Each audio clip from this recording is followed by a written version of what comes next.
Alright everybody, take 3 on the video. We are here with Gizmo, the 350Z, 3.5 liter of course. Okay, what we did today is we had installed the billet aluminum underdrive pulleys. They are smaller and they are significantly lighter than the factory pulleys. You get an alternator pulley, you get a water pump pulley, and of course you get the crankshaft pulley. You need a special serpentine belt, something that's smaller. The reviews I've done, the reviews that I've done online, people who have tried to cross-reference this number and get something cheaper than Stillen's belt kit, they're reporting issues of squealing and slipping on the belt. I don't know if they didn't tighten it properly or if it was just the belt itself, but I went with Stillen because Stillen was also the one who had given me these underdrive pulleys. So I figure get the whole shit and caboodle. We also got a really awesome, as I said in the first video on Facebook, we got a really nice Stillen license plate bracket. So, with that being said, we got all that done. Now, here's how to do it. First and foremost, you want to jack up the car, get it on jack stands. Then, this here's your fan trot assembly. Ignore this being out for now. You have 2 plugs at the bottom. You might need some needle nose pliers if you've never unplugged these before to squeeze and pull the plugs out. Once you get those disconnected, screwing into your radiator are 2 10mm bolts. Once you undo these 2 10mm bolts, this entire fan trot assembly pulls besides falls downstairs, pulls right out of the car. Simple, easy, clean cut.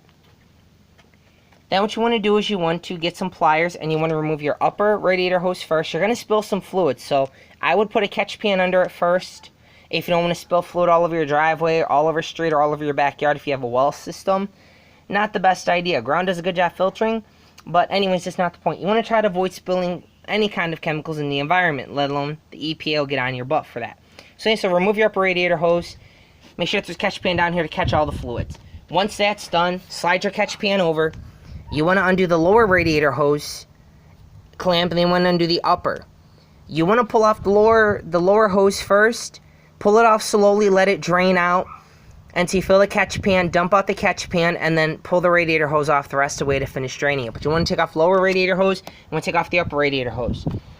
Once that's said and done, you have locking tabs on top. Short version, the car accident, rip these little locking tabs off. I haven't been able to find them. I don't know the name of them. I'm going to go to Nissan dealership on Monday, try to figure it out. But for now, I've got wire and zip ties holding the radiator to the AC condenser. So these little tabs are how you loosen up your radiator. But before you do that, before you loosen these tabs, you want to grab your 10mm socket with long extension, and you have a bolt right inside here that holds your AC condenser to your radiator. You've got one here, and then you've got one on this side. Undo those first, get that stuff broken loose. Then twist your little caps, pop them off. Your radiator will slide forwards, and then you can pull it up and out of the car. Not a big deal. Once you get that done, before you even start screwing around with the pulleys, you want to leave your serpentine belt on. Your alternator pulley nut is a 24mm. I highly recommend that you have power tools to be able to get that joker off. But I use an impact gun to get this off the 24mm socket. Once I got that nut off, then I broke loose the water pump pulley bolts. Once you get those broken loose, then you see where my finger's pointing at. This is just idler pulley number 1. This is for your main drive belt. You want to break this loose. That allows a little bit of play in the pulley. It's extremely tight, so you might want to use a little bit of leverage or get a cheater bar for a little bit better of leverage. Then you've got another one right down here. This is your other idler pulley. You want to break that nut loose as well. Once you get those broken loose, you go under the car. I'm not going to do it right now because I'm busy working up top, but when you go under the car, right under here, between your oil cooler lines, you've got a 12mm bolt. As you loosen it, this pulley goes down towards the ground and releases tension on your serpentine belt.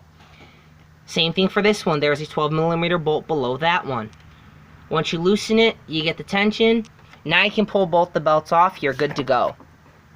Undo these 10mm nuts, get them completely off.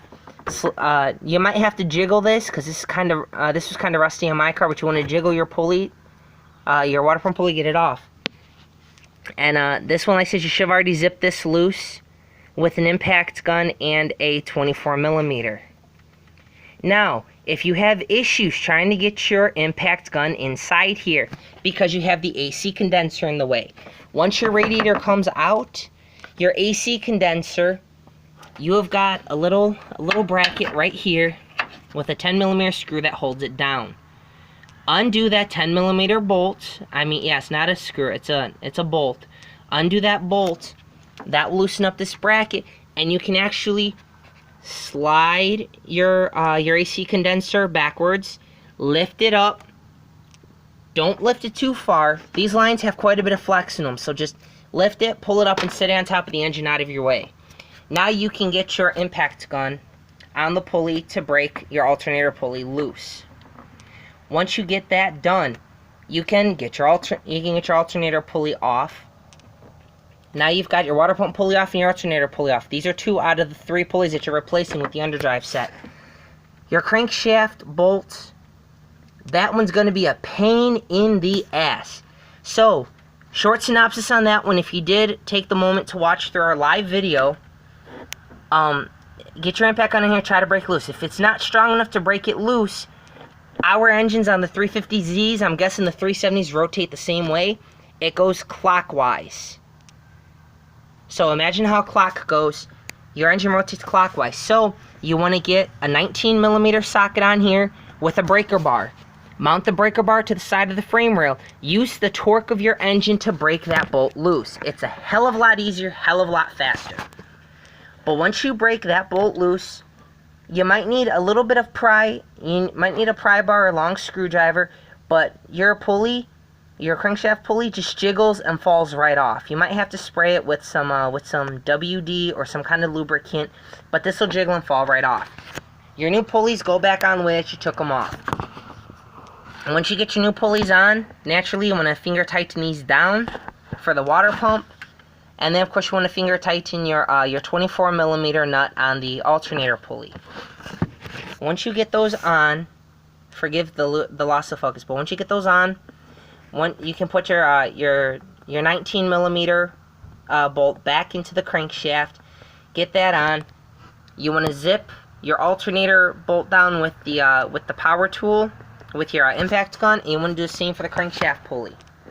Okay, now once you get all those done, then you can slip your serpentine belt on. If you have to, these adjuster bolts for the tension on the belt, they loosen extremely far. You have more than enough playroom. These bolts are literally about 3/4 of a foot long, so they're extremely long. You got plenty of play, so don't worry about loosening it too much. It's not going to fall off.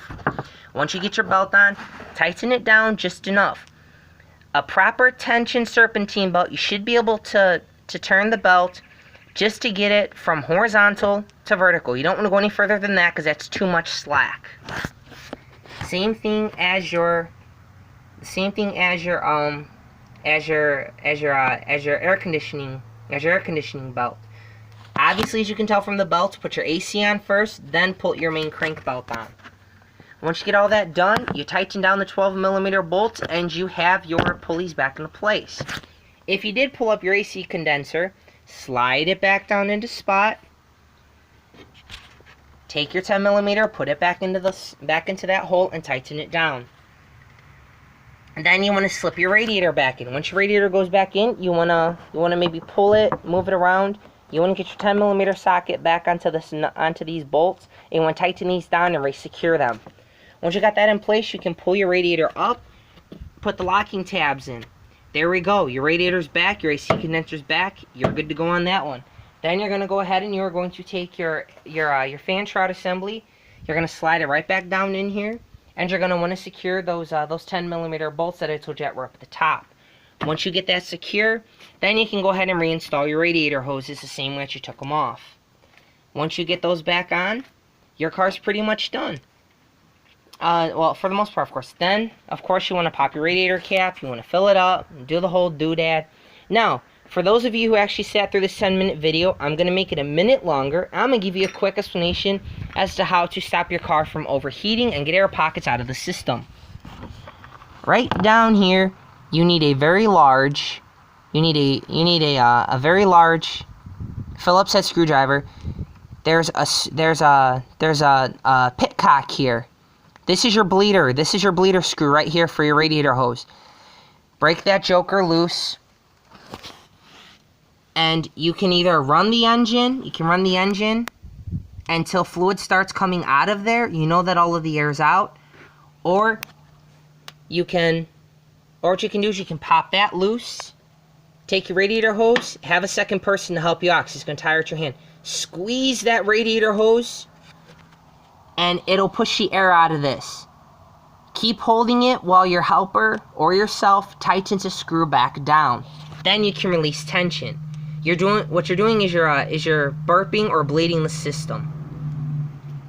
But everybody, that is how you go ahead and do your billet aluminum underdrive pulley install on a Nissan 350Z, and probably the same thing for a 370Z.